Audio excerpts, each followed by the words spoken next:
اس دوران اکبر سے مذہب کے معاملے میں بھی کچھ غلطیاں ہوئیں۔ اس نے اسلامی اقدار سے کس قدر انحراف کرتے ہوئے مختلف مذاہب کے بارے میں معلومات حاصل کرنے کی کوشش کی۔ اس طرح وہ تاریکیوں میں ہاتھ پاؤں مارنے لگا اور کسی فیصلے پر نہ پہنچ سکا۔ مختلف مذاہب کے علماء اس کے دربار میں آنا شروع ہوئے۔ مذہبی موضوعات پر شب و روز مباحثہ شروع ہو گیا۔ اس وقت تک اکبر اسلام پر سختی سے کاربند تھا۔ جب اس پر بے یقینی کی کیفیت طاری ہونے لگی تو دین کے معاملے میں وہ متزلزل حیثیت اختیار کر گیا۔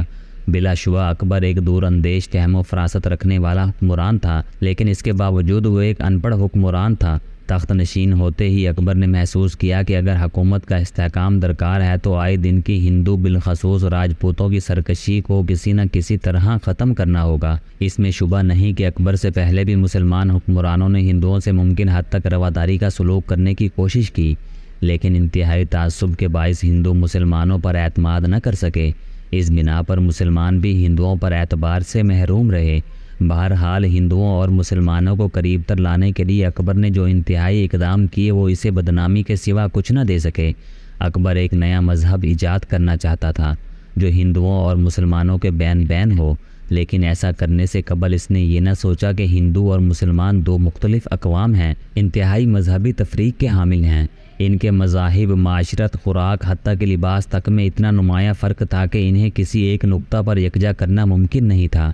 لہٰذا ایسی دو اقوام سے یہ توقع کرنا کہ وہ کسی تیسرے بین قسم کے مذہب کو نہ صرف اختیار کر لیں بلکہ ایک دوسرے میں جذب ہونے کی حد تک قریب آ جائیں گے، بالکل ایک خام خیالی تھی۔ گو ابتدائی دور کا اکبر ایک راسخ العقیدہ مسلمان تھا، مگر اس نے ہندوؤں کو راضی رکھنے کے لیے اسلام میں تبدیلیاں شروع کر دیں۔ حالانکہ بحیثیت مسلمان اس پر صرف اتنا فرض عائد ہوتا تھا کہ وہ غیر مسلموں سے مکمل رواداری سے پیش آتا اور ان کے حقوق اور جان و مال کو تحفظ دیتا۔ اگر اس کے باوجود غیر مسلم اس کے خلاف سازش کرتے تو اسے ان کی سرکوبی کا اتنا ہی حق پہنچتا تھا جتنا خود وہ اپنی زندگی میں مسلمان باغیوں کی صورت میں استعمال کرتا رہا تھا۔ بعض مسلمان مورخ بھی اس سلسلے میں ہندو مورخین کی تحریک سے متاثر ہو کر یہ کہنے لگے کہ مسلمانوں کے رویے نے اکبر کو اتنا پریشان کر دیا کہ وہ ہندوؤں کو اپنا بنانے کے سوا بھلائی کہیں نہ پاتا تھا۔ سوال صرف اتنا ہے کہ کیا اسلام میں تحریف ایک نئے مذہب کی ایجاد ہی سے ہندوؤں کو اپنایا جا سکتا تھا؟ اور پھر مسلمانوں کے جن اقدام کی وجہ سے اس نے مذہب میں تحریف کر کے ایک نیا مذہب ایجاد کرنے کی کوشش کی، تو کیا اس وجہ سے مسلمان اس کے لیے مزید پریشانی کا سبب نہ بن سکتے تھے؟ اور کیا خود اکبر ہندوؤں پر لاتعداد مہربانیوں کے باوجود اس نتیجے پر نہ پہنچا کہ وہ وفادار ترین ہندو ملازم پر بھی اعتبار نہ کر سکتا تھا، اس لیے کہ راجہ مان سنگھ اکبر کا وفادار ترین منصبدار خیال کیا جاتا تھا، لیکن مان سنگھ نے بھی راجہ پرتاپ سنگھ کو بھاگ نکلنے کا موقع فراہم کیا۔ بہت سے مورخین سوال کرتے ہیں کہ ایسے ہی لوگوں کو مٹھی میں کرنے کے لیے اسلام میں اکبر کی تبدیلی کی ضرورت پیش آئی۔ کیا اکبر ایک راسخ العقیدہ مسلمان رہتے ہوئے اسلامی عقائد کے تحت غیر مسلموں سے وہ سلوک نہیں کر سکتا تھا جو اس سے قبل شیر شاہ سوری نے کیا تھا؟ اکبر اور شیر شاہ سوری کے رویوں کا موازنہ کرتے ہوئے مشہور انگریز مورخ ڈاکٹر کروک کا کہنا ہے، شیر شاہ سوری برصغیر کا وہ اول حکمران تھا جس نے سلطنت کی بنیاد رعایا کے جذبات و خواہشات کے احترام پر رکھی۔ اس کے علاوہ مشہور مورخ ڈاکٹر قانون گو بھی کہتا ہے، شیر شاہ سوری نے ہندوؤں کے ساتھ فیاضی کا برتاؤ کیا۔ اس کے علاوہ ڈاکٹر اشوری پرشاد نے بھی شیر شاہ سوری کی تعریف کرتے ہوئے شیر شاہ کا یہ قول رقم کیا ہے۔ وہ لکھتا ہے، بادشاہ پر فرض ہوتا ہے وہ اپنی رعایا کے ہر طبقے سے مساوات کے اصولوں کی بنیاد پر سلوک کرے اور ظلم و استحصال کی پالیسی سے بچنے کی ہر ممکن کوشش کرے۔ اگر شیر شاہ سوری اپنے رویے سے مسلمانوں اور ہندوؤں کو مطمئن رکھ سکتا تھا تو اکبر ایسا کیوں نہیں کر سکتا تھا؟ اس نے مذہب کے اندر تبدیلی پیدا کرنے کی کوشش کیوں کی؟ جہاں تک شیر شاہ سوری کا تعلق ہے تو وہ ایک سچا اور عبادت گزار مسلمان تھا۔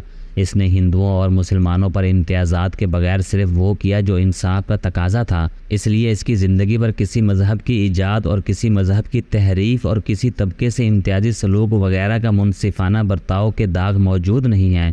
شیر شاہ سوری کے اس بہترین رویے کی وجہ سے سب سے متعصب غیر مسلمان مورخ نے بھی یہ نہیں لکھا کہ اس نے کبھی مسلمان ہونے کے باوجود غیر مسلمانوں سے غیر منصفانہ برتاؤ کیا ہو۔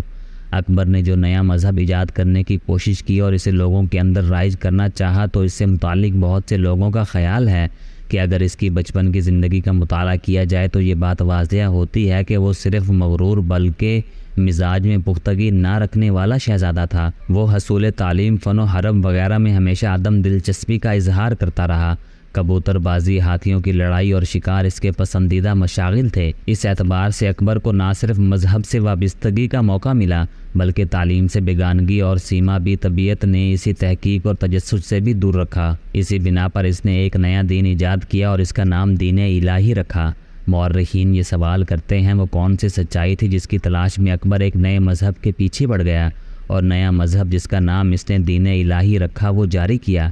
حقیقت یہ ہے کہ اکبر کو کسی سچائی کی تلاش نہ تھی اور نہ کسی اور بات سے غرض۔ اس کی بنیادی ناخواندگی نے اس پر دو اثرات مرتب کیے تھے۔ اول یہ کہ ان پڑھ ہونے کی وجہ سے وہ مذاہب کی بحث میں الجھ کر رہ گیا اور کسی ایک بھی حقیقت کو نہ پا سکا۔